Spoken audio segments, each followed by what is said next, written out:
Liberia is a country located in Western Africa that borders the North Atlantic Ocean with a population of approximately 4.81 million people. To give a rough estimate of the size of Liberia, it is slightly larger than the state of Tennessee in the United States. Liberia was first settled by mostly freed slaves from the United States that were able to establish a republic around 1847. Liberia is characterized by flat to rolling coastal plains with rolling plateaus and low mountains in the northeast. It is estimated that approximately 28.1% of their land is used for agriculture. Some of the main resources found in Liberia include iron ore, timber, diamonds, gold, and hydropower. Liberia is a low-income country with an underdeveloped economy, which puts them at a disadvantage in the world marketplace. According to the World Bank, in 2017, Liberia had a GDP per capita of $694.30. Liberia's economy has much reliance on foreign assistance and remittances from the diaspora. Furthermore, due to the climate and terrain of Liberia, much of the economy is favorable towards agriculture. The main exports in Liberia include iron ore, rubber, diamonds, gold, palm oil, and cocoa. In 2017, Liberia had an estimated $260.6 million in exports and $1.666 billion in imports. The main industries in Liberia's economy include mining, rubber processing, palm oil processing, and diamonds. In order to understand the economy of Liberia, it is important to first understand the history and some slight background of this country.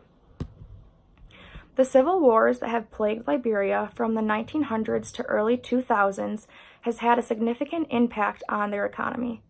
The First Liberian Civil War is known as one of the bloodiest in Africa, lasting from 1989 to 1997 and claiming around 200,000 lives. The First Civil War was started due to a rebellion led by Charles Taylor against the authoritarian rule of Samuel Doe. While the First Civil War ended in 1997 due to the involvement of the Economic Community of West African States and the United Nations, the Second Civil War started in 1999. The Second Civil War ended with the Accra Comprehensive Peace Agreement, which was signed on August 18th in 2003. The end of the Second Civil War led to Charles Taylor's resignation as president.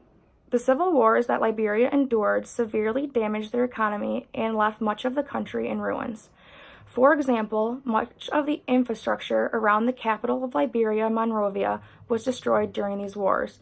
Destruction of the infrastructure in Liberia showed to have negative impacts on the economy. Furthermore, the corruption and mismanagement that can be seen in Liberia's government has led to significant effects on the economy.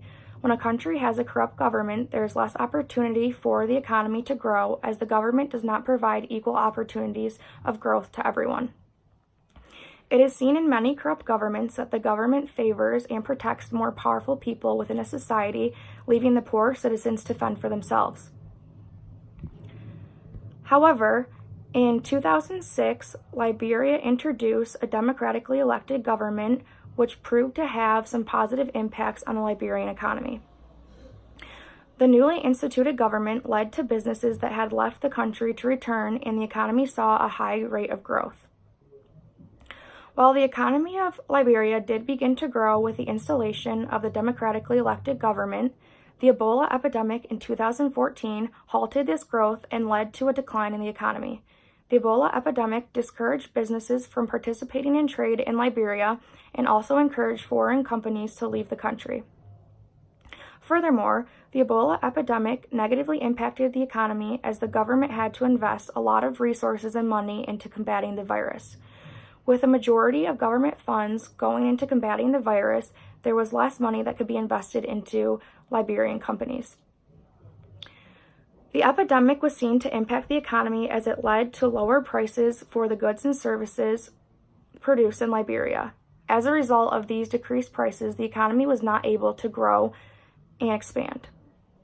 Liberia is still facing issues today which affect the economic situation in this country. Some of the main issues that Liberia faces include destroyed infrastructure, poor education and health systems, and deforestation. The lack of educational opportunities decreases the amount of educated workers in Liberia. When workers are educated, they have more efficient and effective decision-making skills, literacy, and problem-solving. According to the Central Intelligence Agency, Liberia has a literacy rate of 47.6%. The lack of education in Liberia decreases productivity, creativity, and technological advancements, which all lead to an improved economy. Deforestation can be seen to impact the economy as it leads to a lack of materials and resources. These materials and resources are what allow a country to contribute in the world marketplace. Deforestation has also caused much of the land in Liberia to be unable to be used for agriculture. In order to begin to alleviate the poverty that can be seen in Liberia, it is important for basic things such as infrastructure, education, and the government to improve. I believe that an extremely important first step that needs to be taken in order for the economy in Liberia to improve is to increase the educational opportunities that are present in Liberia. If Liberians have increased educational opportunities, they will have better knowledge and understanding of basic business principles, which allow them to begin and start their own businesses. Many countries with a lack of education have a low GDP and are unable to contribute to the world marketplace. Another way in which things can improve for Liberia is to promote more small businesses run by locals rather than big corporations largely run by the powerful. This would help to stimulate growth and trade for the average citizen and provide them with more opportunities to prosper. All in all, these are a few steps that can be taken in order to help improve Liberia's economy.